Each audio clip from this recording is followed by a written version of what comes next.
leaders are either becoming lions or you're finding out that that leader was actually a hippo, and you can't turn a hippo into a lion. So it's remarkable to see, and this is all across the board. You're seeing this in healthcare, you're seeing this in the government, you're seeing this in politics. You're seeing the true colors of a lot of people right now. Welcome to this week's Escape Your Limits podcast, and today we speak to Mr. Craig Ballantyne. Craig is a best-selling author. He's known as the world's most disciplined man, and he's also a productivity expert. And we get into a number of things, including how to create a virtual online community. So with many people now having to think about taking their businesses online, there's some really good information in this episode about how to do that. We also talk about the challenges of working from home, and Craig talks about the freedom paradox and the importance of having a routine whilst you're stuck at home working on lockdown. And finally, I've got a very special guest on this week's episode, which is my daughter, as I am locked down with her doing a homeschooling. So she started off the episode with a very special question. So stay tuned to listen to that, and I hope you enjoy the episode with Mr. Craig Ballantyne. Hello, Craig. Hello, how are you? Very well, you?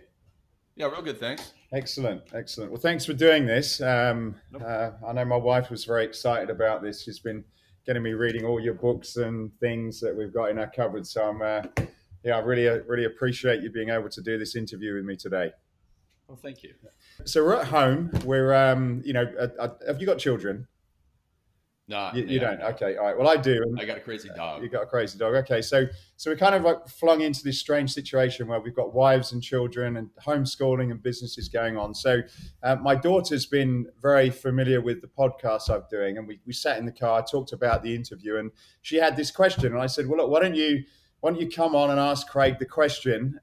So she's here. This is Shay, and she's got a question just to kick off the interview. So I'm going to stick the earphones on and I'll let her ask this for you. Here you go. What made you think that you wanted to be an entrepreneur coach? Was it like your grandparents, or was it like someone who inspired you?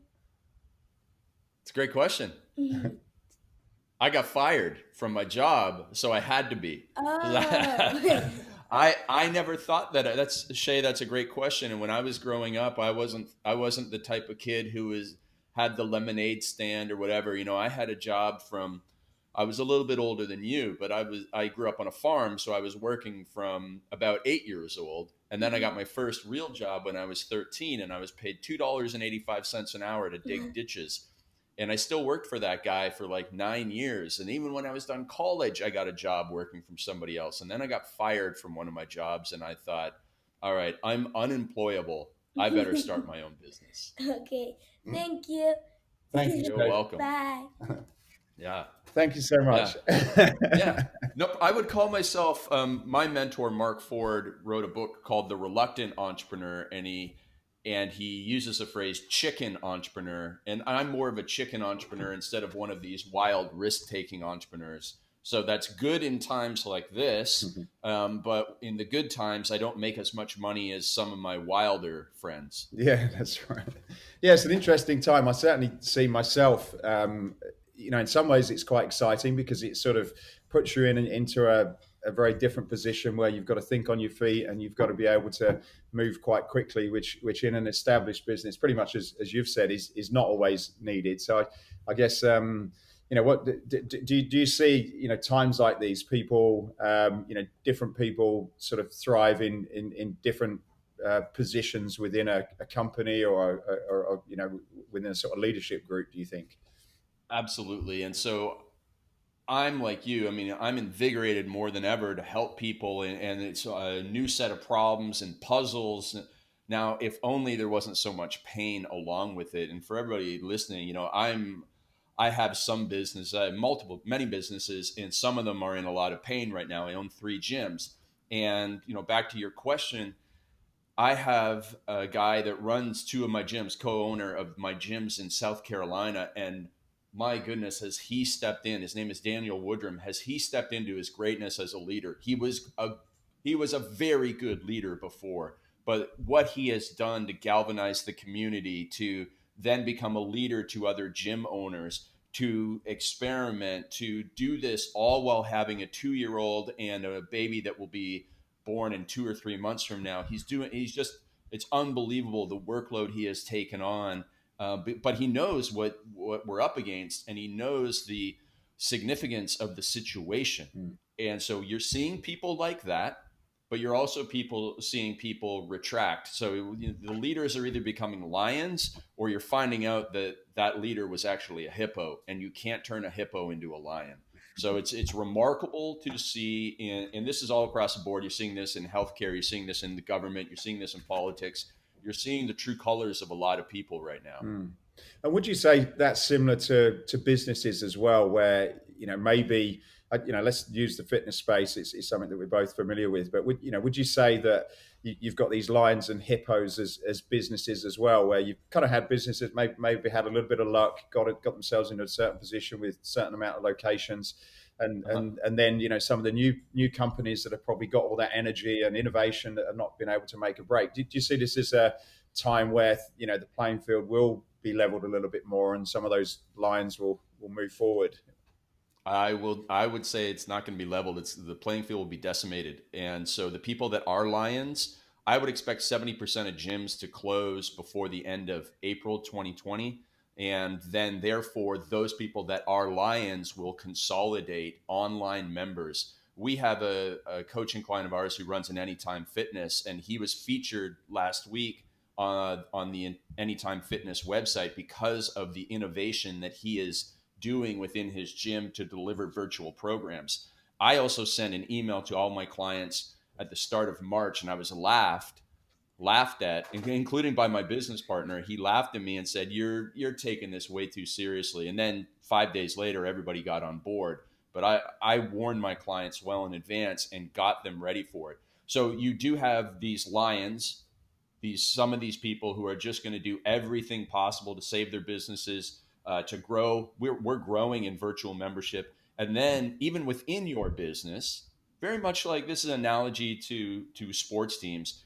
In your business, you have lions who are intrapreneurs in your business, or simply great administrative assistants or trainers or whatever. And then you have people that you're finding out are hippos in your business. And again, you can't change them. So it doesn't necessarily mean you have to fire them, but you have to understand and modify your expectations of what some people are willing to do. And this is about as close as wartime conditions as I hope any of us will ever get. But I imagine, I have no experience, but I imagine that, you get all these people trained in the army, and, they're all like, yeah, I'm going to be awesome under fire. And then, you get them into actual conditions, and some of the people who you thought were meek stand up, and some of the people who you thought, and they definitely tooted their own horn, turn and run for cover. So we are, as I said before, we are seeing the true colors. And I don't like saying this, but I know that we will have a massive bankruptcy in the fitness industry. This is going to, the social distancing and the shutdown of gyms will last far longer than almost anybody on this call thinks, and definitely far longer than any of us want it to. And most businesses, they just don't have the cash on hand. So even if they're trying hard, they simply don't have the cash reserves. So unless they get a loan, unless they get a bailout, unless they get rent relief, they will not exist. And I know that I am like Mr. Doom and Gloom here, but you probably only have lions on listening to this show. So, I'm not happy about it. I don't want gyms to close, but they will, and we need to be prepared for that. So for those of you who have not heard of yourself before, outside of being a best-selling author, and we'll send a bunch of your great books that I've been reading, Thank you. and the world's most disciplined man and a productivity expert. You've also got quite a background in the fitness industry. So just for people who have not heard of Craig Ballantyne, would you give us a bit of a background on yourself and how you kind of got involved in the fitness sector? Yeah, absolutely. So I grew up in Canada on a farm in a small town called Stratford. And in Stratford, you either do one of two things. You either play hockey or you grow up to be Justin Bieber. So that's where Justin Bieber is from too. But, as a young kid in that town, I wanted to be a strength and conditioning coach in the National Hockey League because I knew I wouldn't make it as a player. So I went on to college and I got a master's degree in exercise physiology. And there was a defining moment when I was doing my master's degree. I'd started an email newsletter and I sent one of them to the fitness editor of Men's Health. And he decided he was going to publish one of my articles in the magazine. And for 17 years, I was regularly published in Men's Health, Men's Fitness, and all of these things. And that gave me what I call the critical credibility to go out there and start my program called Turbulence Training. And Turbulence Training, you can find my videos still on YouTube. I have over 17 million views of my videos on YouTube. I have sold hundreds of thousands of copies of my Turbulence Training and Home Workout Revolution programs. And it was funny. Somebody just licensed my body weight program, so we aren't selling anymore because I kind of moved on. They licensed it for this period because they know it's a great opportunity to sell my body weight only videos. And so I did that for about 2000 to 2015 was when I was selling on the internet. I actually sold my first digital program January 28th, 2001. And then I stopped actively selling them in 2015 when I wrote the Perfect Day Formula. I own 3 Fit Body Boot Camp gyms. That's a part of a franchise owned by my friend Bedros, who you've had on the show, I believe. And that's my connection to the fitness world and kind of where I am right now. Right. So with your experience of creating, I guess, digital fitness products and being involved in the bricks and mortar side, what do you sort of see happening today? And I mean sort of almost like, within the last few weeks as I relate today. And then how do you see this going forward? Because, if you look at what's happening, a lot of the traditional clubs are now doing sort of Instagram lives and Facebook lives and putting stuff on YouTube. So there seems to be a kind of a drive to stay in touch and connected with people online so that they can, I suppose, prevent them from canceling and make sure they've got that relationship. But, where you've probably had a big standing for a long time in that digital world, what's your perspective on what you see happening, and where do you think there's some of the things that companies should be looking at going forward? Yeah, absolutely. Great question. So I will say that right now we're in an optimism phase. We're a couple of weeks into this. We are getting some new members. Not very many people are going on hold. And if they go on hold, we kind of talk them off that ledge and back into it to at least try the digital version. And we're doing a lot of great stuff in digital. So I'll give some tips right now to people. We're using Zoom, not Facebook Live.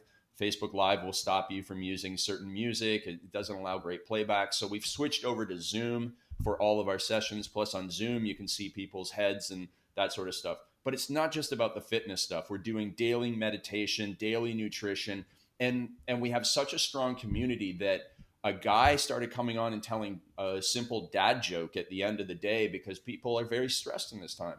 And so, that's probably one of their favorite things. And they're staying in the community and a paying member because of that.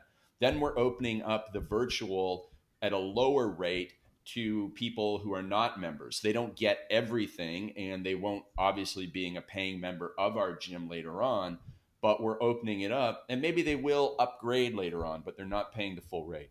And then we're selling supplements. So Fit Body Bootcamp has a supplement line, nice timing on it. It was released just a couple months ago. So we are looking at additional revenue streams.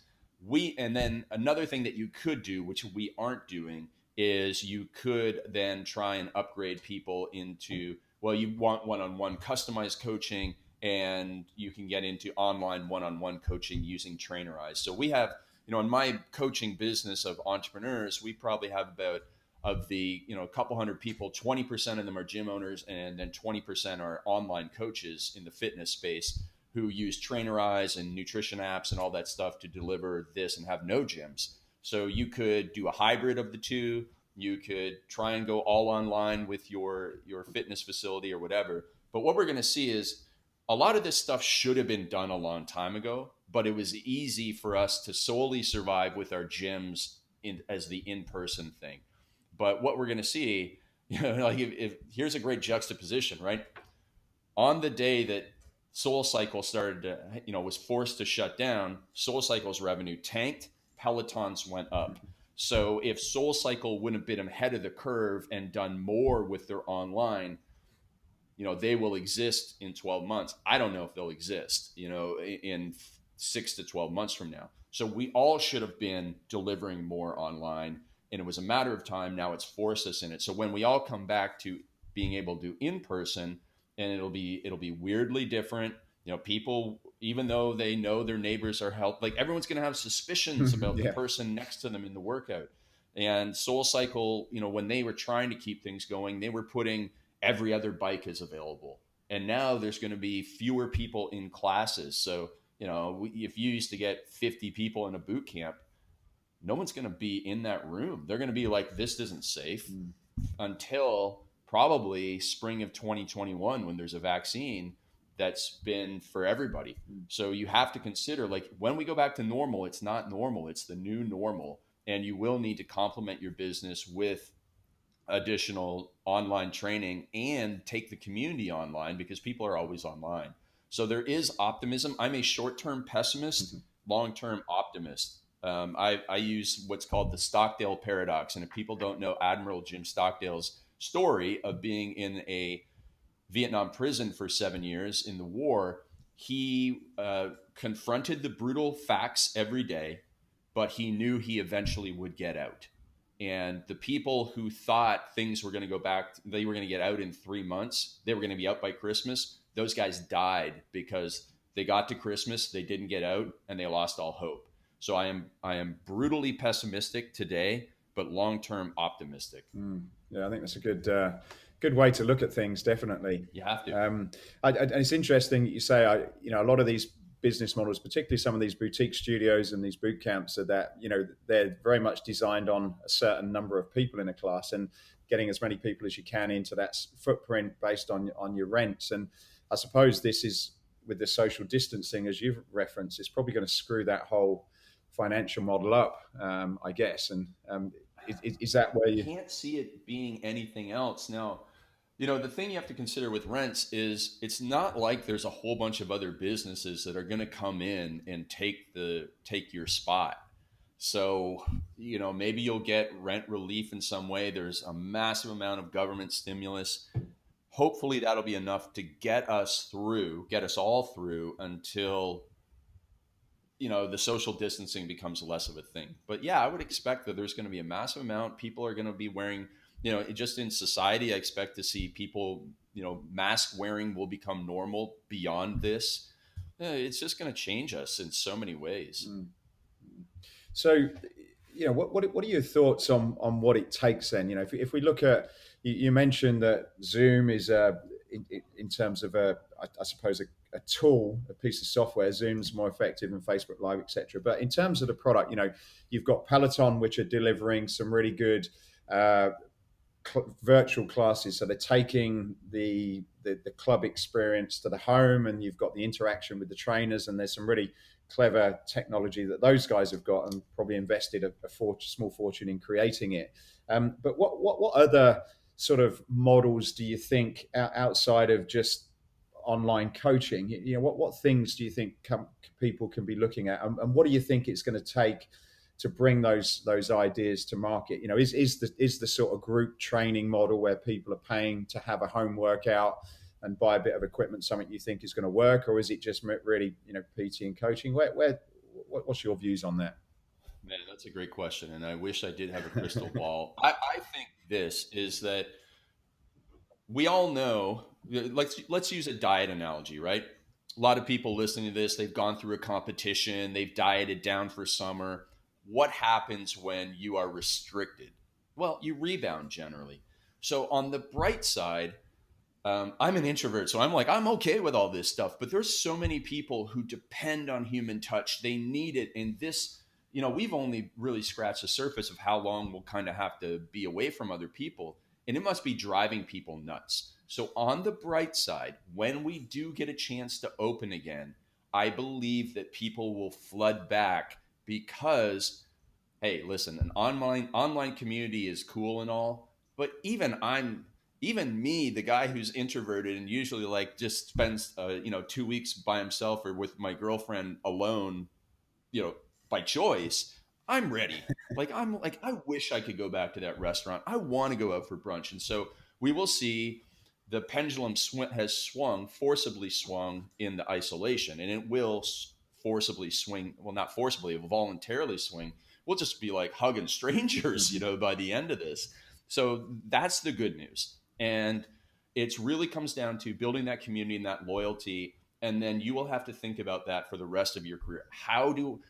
It's not about the workout. And yes, it's kind of about the energy and it's kind of about the results.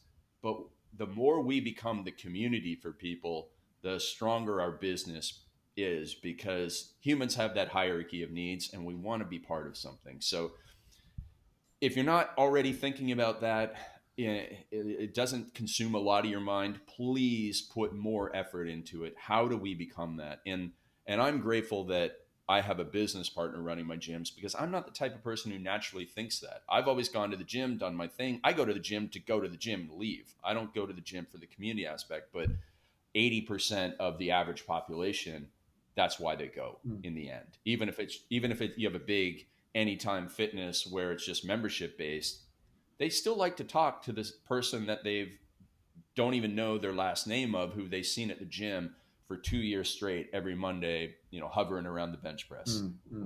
One of the things that I know you yourself and your people within your network have done extremely well, and I think a lot of traditional fitness businesses, particularly the more established ones, have probably neglected the importance of it, is to create that online community using social media, everything from YouTube, Twitter, Instagram. Yourself and many of your colleagues really do a great job at that. In fact, that's where a lot of people actually find out about you and what you're doing. Compare that to a traditional big box. It's like, well, the community happens within the gym, within the four walls, and that's what they focus on.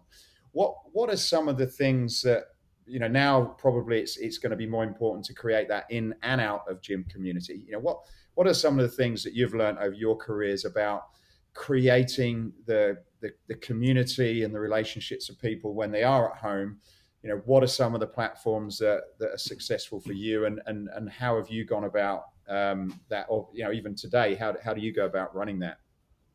Yeah, so I look at it as every one of us needs to build a film factory and look at every single social media outlet as one that should be used, can be used, and can be used in a way where we do something once and it is published 5 times. So we are heavily on Instagram, Facebook, YouTube, LinkedIn, and TikTok. Okay, 5 places. And TikTok, yes, you should be on TikTok. Actually, that's our fastest growing social platform Really? right now. Yeah, and it's a different audience, of course, but these people will eventually become consumers. And you put the fun stuff on there. You put the serious stuff on LinkedIn, and you put the kind of fun, serious stuff on, very personal stuff on Instagram. I describe each one of these social medias as a different pair of pants. Like LinkedIn is wearing a pair of Dockers, and TikTok is wearing some pair of leather pants or something, and Facebook, well, you kind of get the idea. But what you can do for right now, if you're thinking, I don't have time to make videos for all these things. Yeah, you do actually, because TikTok videos should be 30 seconds long at most, maybe 15 seconds, and they're fun. But think of where your people are. And in most cases, your people are probably going to be on Facebook, whether in a Facebook group or simply on your Facebook personal profile. Most of your clients are on Facebook first, then they're probably on Instagram. So you can make a video that goes on Facebook and Instagram and just use the same video on both places. But you need to be thinking these 7 words for all of your content, whether it's email content or video content. Enter the conversation in the prospect's mind at all times.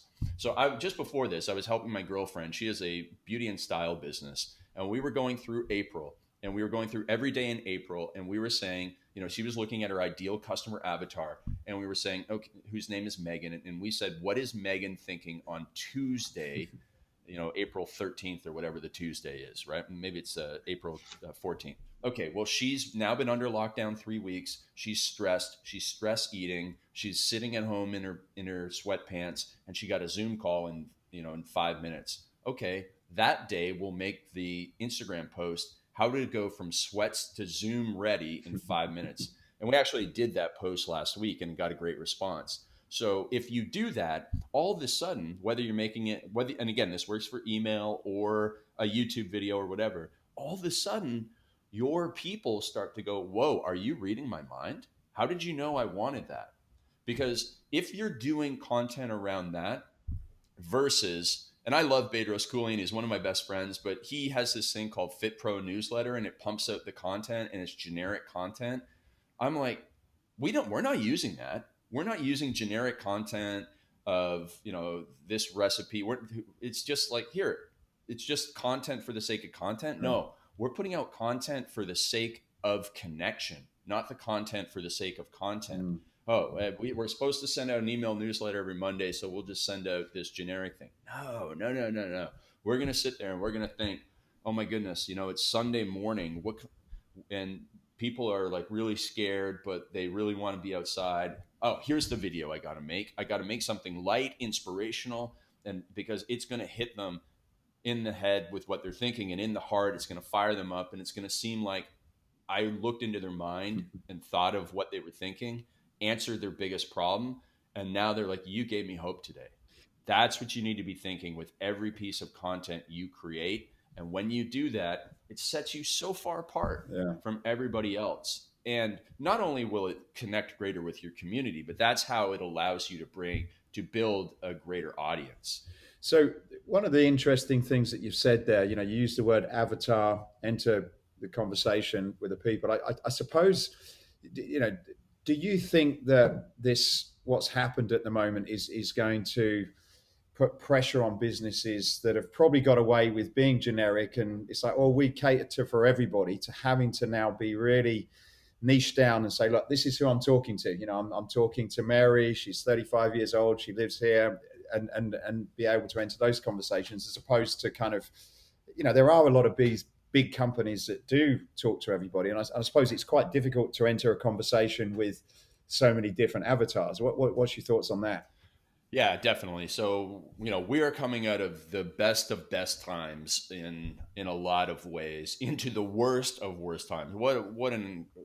This is some movie that nobody could have thought up. And so it was easy. It was easy, not easy. Let me rephrase that. It was generally simple. It was not easy, I know, because we own gyms, but it was generally simple to make the case that you should try us out. Okay, great. You didn't have to be that great at it. You had good location.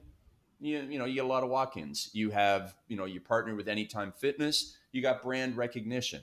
You were Fit Body Boot Camp. You maybe got a little edge in the marketing. But at the end of the day, what really kept people coming back was the smile from your desk staff, was the relationship they had with their trainer, or the connection they had even with the owner of the company and the community.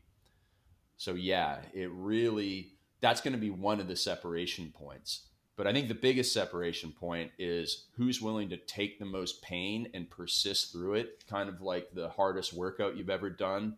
We've all done really hard workouts, or we've done Tough Mudders, or we've done marathons, or we've stepped on stage in our bikini bottoms for a show. And the people that got the greatest results tended to be the ones that were able to persist through the greatest pain and discomfort, and resist the temptations. And that's really going to be the separating point as well. So in terms of this connection, and again, talking to some people with existing businesses that are having to probably decide how they're going to pivot their businesses and do things a little bit differently, when you talk about this reaching out and connecting and using the different platforms to do that, who are some of the people in the business that would be good for this? I know in your instance, and you talk about Bedros, you're very much the figures, the inspiration.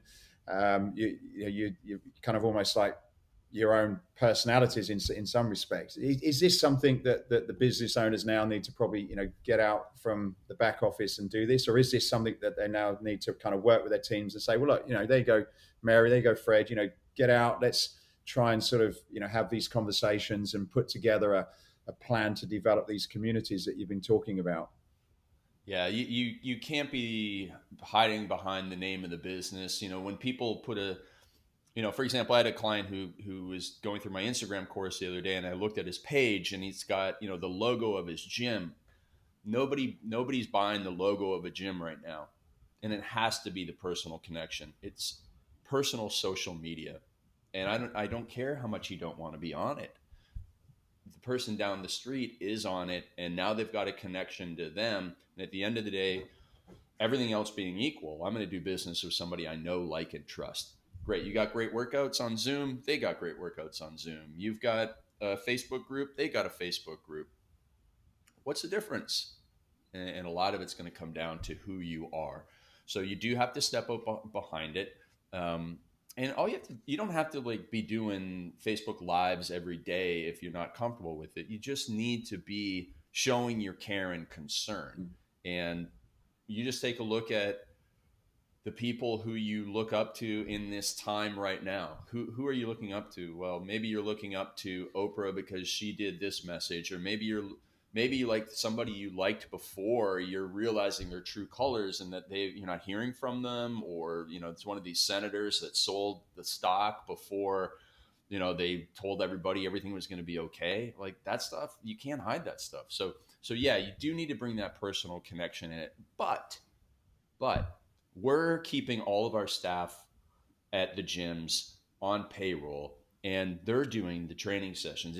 We're just trying to replicate the entire system, and they're doing additional things. And we want our clients to be as connected to our trainers. And hey, listen, we've had the situation where trainers left with our clients before. Everybody has that as a gym owner, but you can't stop that, worry from building, having your clients build a connection with your team, with your roster of people. And so, yeah, it's just like in the NFL, people get traded, and, the fans get a little angry about it, but then eventually a new person comes in and they become a super fan of them, and they still wear the old person's jersey, and life goes on. So it's not just you that has to be there, get your team involved. Obviously you can't be doing team videos these days because of the social distancing, but you're going to have your team on there as much as possible, distributing a bit of the workload too. And it builds the community. So that's what I would encourage people to do. It's almost like building your Avengers superhero team. Like everybody kind of has their own favorite, Marvel character, but at the end of the day, the Avenger movies themselves do better than the individual ones, I would expect. So that brings on a question that, we are going to have to do things differently. And in your book, The Unstoppable, you talk about limiting beliefs. And I suppose for a lot of people, even myself, I've only been doing these podcasts for a couple of years, and I was terrified in front of the camera. How do you get over some of these beliefs that you've had in order to kind of really, not just for yourself, but for a lot of the people that, the people that you employ and the customers that you serve? What are some of the things that you've learned and advice that you can give to people that are probably having to make some of those shifts in their own mental world? Well, first of all, there's the acute negative pain, and that is you have no choice. You literally you have a choice of quitting, or you have a choice of figuring it out. And everything is a learnable skill. So when I started speaking on stage, when I did my first YouTube video in 2007, you can go back and watch it. They're horrible. I did watch like them, a actually. Robot. Yeah. I talked like a robot. I physically hated being on camera.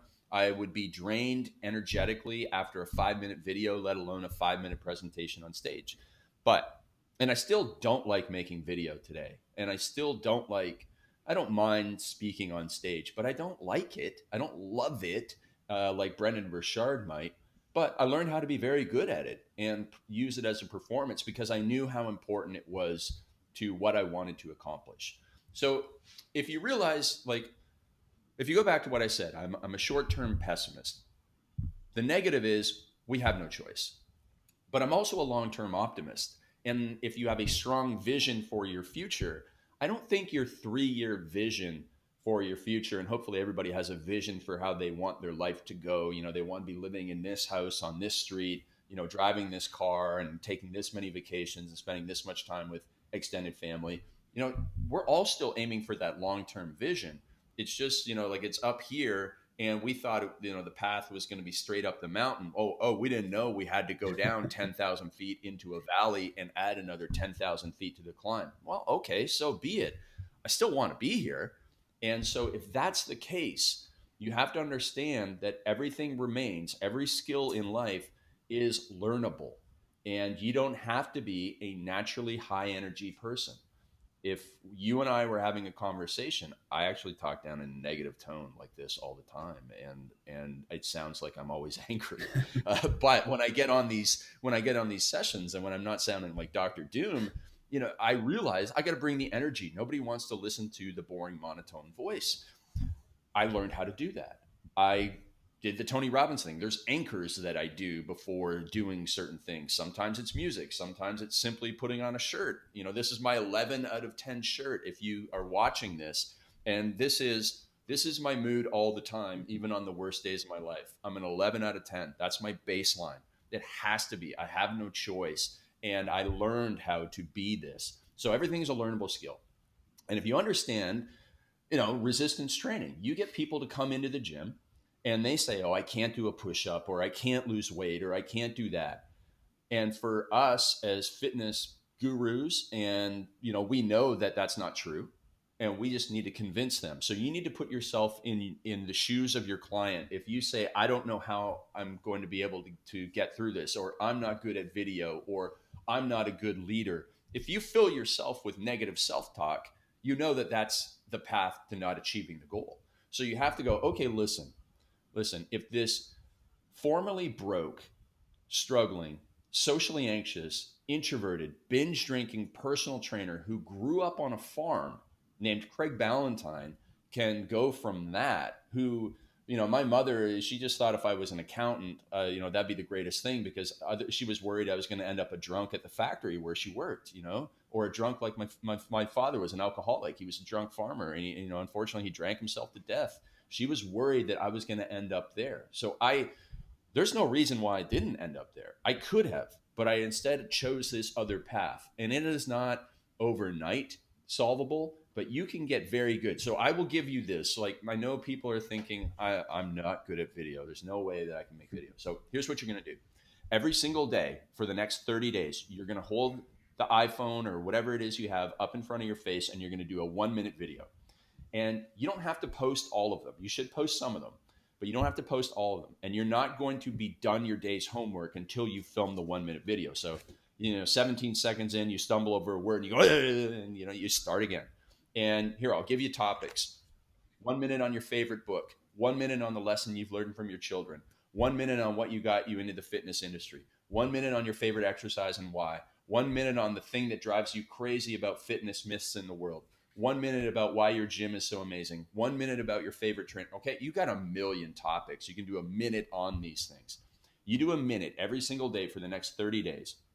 I guarantee you, not only will your skills and ability in speaking, your comfortableness with the phone increase, your self-confidence will increase. I've seen this. I've done these 30-day challenges with hundreds of people on my Instagram and in my courses and all that sort of stuff. So that alone will get you there. Now, in addition to the 31-minute videos, you will do every week 1 10-minute video for YouTube. And this has to go online. And it has to be 10 minutes because YouTube rewards videos that are 10 minutes and longer more than they reward anything else. Okay. So you'll stand up there and say, hey, here are the 5 biggest fitness myths you need to know about working out at home. That'll be the title of your video that'll go on YouTube. And then you'll talk about those 5 things, but you'll tell stories. Okay. Tell a story for each point. And you have to talk for 10 minutes. My friend Jason Capital said to me that the average person speaks for 12 minutes a day. Do you think you're going to get good on video wow. speaking 12 minutes a day? No way. I didn't think about that.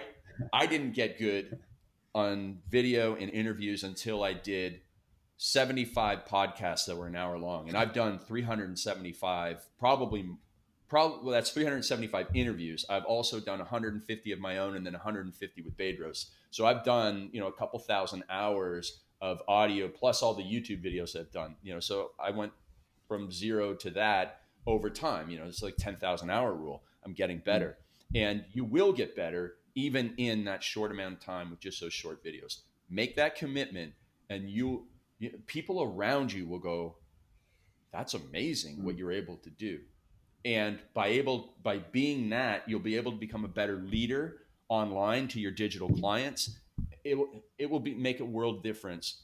Absolutely make a world of difference. Yeah, I guess a lot of people don't think about that. Like the statement you just said. We speak 12 minutes in a day, and that sounds quite right for a lot of people. And I suppose you instantly think, well, I'm no good. But it's like, well, how many hours have you actually done it? I'm like you. I've done over sort of 150 podcasts now, and I'm still getting started. But you can see the progression, and I suppose just putting in those hours eventually, even if you're just absolutely awful with no natural talent, you're going to be a lot better than most people. That's what I was. Please understand, that's what I was. Go back and watch my 300 workout video. Type in Craig Ballantyne 300 workout. So I'm sure everybody who's listening has heard of the 300 movie or the 300 workout. I didn't design it, and I don't take any credit for it, but at the time I was filming videos for Men's Health magazine, and they said, Craig, will you make a video of this workout? Because it had just come out in the magazine as an article, and people were like, oh, I don't know how to do some of these exercises. So they had me do the video. They put on their website, and I was like, well, I'm going to put it on YouTube. And so that was like my first video that got over 1 million views. I think it's close to 2 million now, but it has several thousand thumbs down because I'm horrible. Mm-hmm.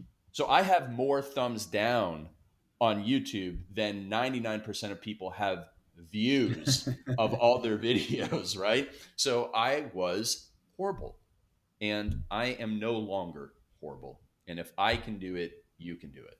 Excellent. So let's talk about, so people are at home. I think you've given some great ideas, some practical information of things that people can do whilst they're locked down and stuck in with their families and away from their colleagues. One of the things that you talk about in your book is this freedom paradox. And it was an interesting subject, one that I feel has caught me out in my younger days, similar to yourself, actually, where you think you want freedom, but actually it's not great. So, or it can be quite devastating. So talk to me a little bit about that concept, and then how that can apply to where people are today, where they're at home and they've probably got all this freedom because there's no colleagues, there's no structure in their days. Just give me your views on that for a moment. Yeah, you have to be, and I just filmed my own podcast around this, you have to be more regimented than ever. Because I remember when as I was talking to Shay, your daughter, I got fired from a job in 2000. I was working for a large supplement company in nutrition research, and I got fired. And so I went from being in the office, I was the first guy in, last guy out. I loved the job, and I lost it. So part of my identity stripped away. Mm-hmm. And I was kind of depressed, and I was, looking for personal training jobs, and it took me a couple months. And I would wake up and I wouldn't do anything, and then I would have a nap after not doing anything. And so I know what it is like to be close to a depressive state, financially worried, not having success, having almost no victories. What I should have done was been more regimented than ever. And so a couple of years later, I had anxiety attacks because I was getting up late and I was drinking too much and I was working all the time, and I had to get more regimented. So whatever time you were getting up before, let's say you had to be at the gym for 5 and now you're getting up at 7:30 or 8. We don't have to go back to 5, but let's get up 15 minutes earlier for 3 days, then 15 minutes earlier again, 15 minutes earlier day, and then get around 6 o'clock in the morning. You get up at 6, you fill your mind, you plant it with good things. You do not go on and watch any news. In fact, I forbid you from watching Fox News, CNN, going on the New York Times. Just forget about all news. If there's anything that you need to know, if they increase social distancing to 7 feet, you will be told about it, okay? You do not need to watch news. So you eliminate the negative and you start planting good things in your mind garden, first thing. And then you go, and because the night before you planned ahead, you know exactly what you need to do first thing in the morning. Okay, great.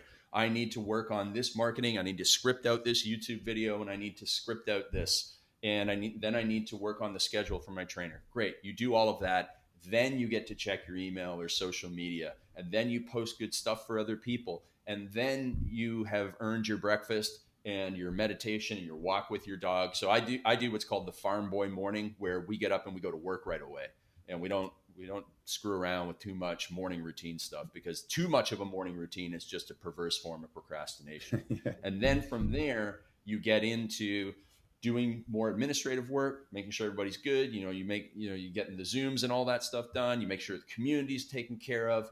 Then you get to reward yourself with a workout at lunchtime. Okay. Maybe you can still go into your gym. You're lucky. I've never been without weights for this long. I just moved from my home near Toronto out to Vancouver for my girlfriend. And I used to have a home gym. Now I don't. So I don't know.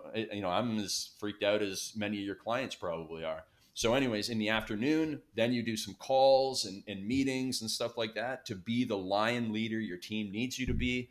And then you set a cutoff time for the end of the day so that you're not working too late and then watching TV too late and getting to bed too late, because that's the start of the vicious cycle. You set the cutoff time of 4 o'clock or 3 o'clock or 5 o'clock or whatever it is, and you do 10 minutes of planning the next day. You got to plan the night before, because if you're doing your to-do list in the morning, it's already too late, because research shows we have the greatest willpower, discipline, and intention first thing in the morning.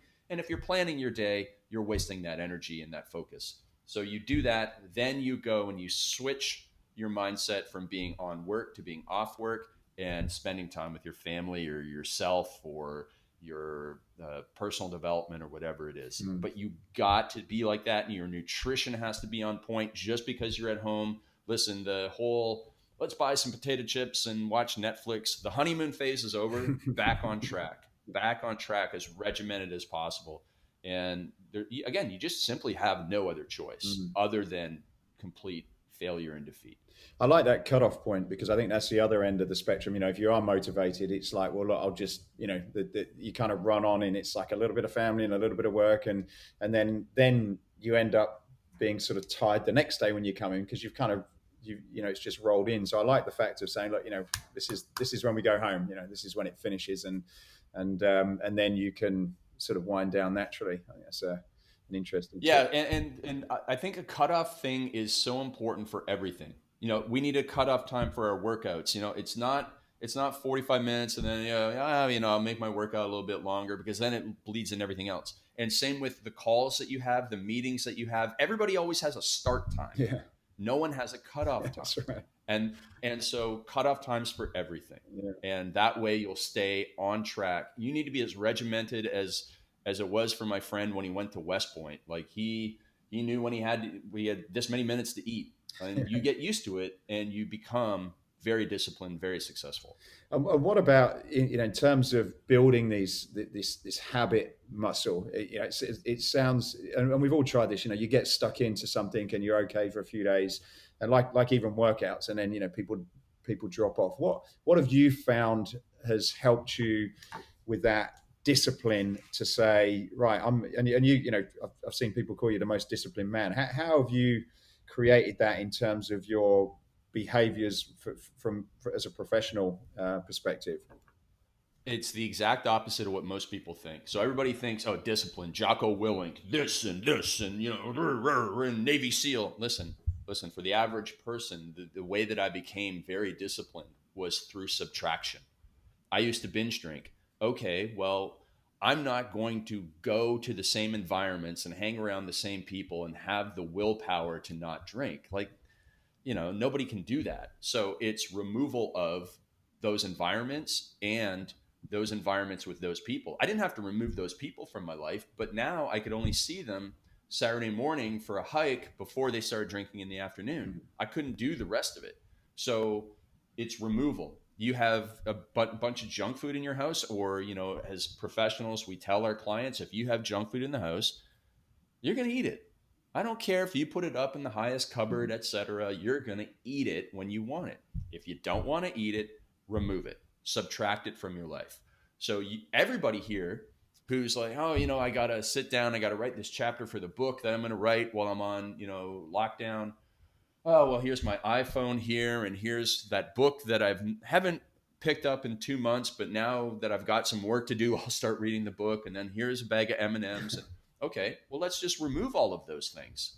And if you remove all of those things and you block access to the internet and you have nothing you could possibly do on your computer but write that chapter, you will have a much better chance of writing that chapter. So it's discipline through subtraction. Whatever the temptation is. So when people come to me and say, I can't get this done, I don't say, all right, well, let's, make you more disciplined. I'm like, okay, well, what's stopping you? Oh, well, I don't get to it till about 3:00 in the afternoon. Okay, well, then let's remove all those other things in front of it and move it up. And now it becomes the thing you do when you have the greatest willpower, discipline, and intention. Okay, now it gets done.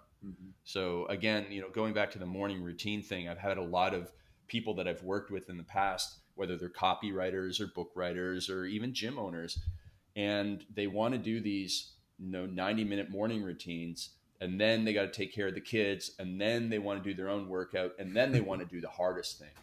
And that's not going to happen because everybody wants a piece of your time, and they find themselves at 3:30 in the afternoon going, oh man, I was so busy today. I had so much activity, but no accomplishment.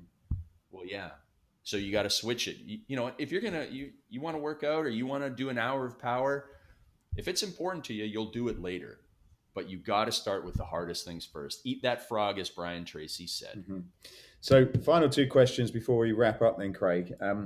There's a bunch of resources that you've got, books and online courses. Could you just give people a bit of an overview of where they can find you and what they, what some of the, some of the sort of great things that you've got to, that people can continue the relationship with you from here?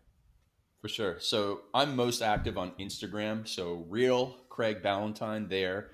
I also love email. I'm one of those weirdos. So Craig@godfather.com. You can email me. And then for books, I have many, but I'll send people to one of two of them.